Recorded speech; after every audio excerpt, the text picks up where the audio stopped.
తూర్పుగోదావరి జిల్లా రాజమండ్రి శివారులో చిరుతపులి భయపెడుతోంది.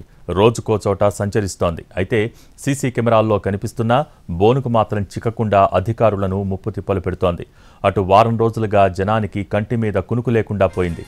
చిరుత దెబ్బకు స్థానికులు భయంతో వణికిపోతున్నారు. ఎప్పుడు ఎటు నుంచి అటాక్ చేస్తుందో అని కంగారు పడుతున్నారు. ఇళ్లలోంచి బయటకు రావటం లేదు. దీంతో సాయంత్రం 6 దాటిన తర్వాత శివారు ప్రాంతాలు నిర్మానుష్యంగా మారుతున్నాయి.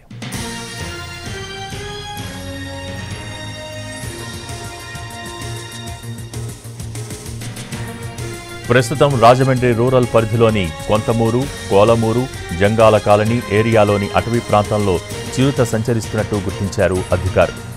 అక్కడ కూడా ట్రాప్ కెమెరాలు, బోనులు ఏర్పాటు చేశారు. చిరుతకు 3 ఏళ్ల వయసు ఉంటుందని అంటున్నారు అటవీ అధికారులు.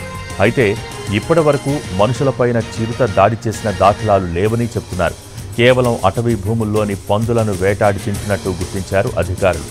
మరోవైపు చిరుత సంచరిస్తున్న ప్రాంతాలలోని ప్రజలు అప్రమత్తంగా ఉండాలని విజ్ఞప్తి చేశారు. ఇంటి ముందు లైట్లు వేసుకుని ఉండాలని, బయటకు వెళ్లేటప్పుడు టార్చ్ లైట్ తప్పనిసరిగా పట్టుకు వెళ్లాలని సూచించారు.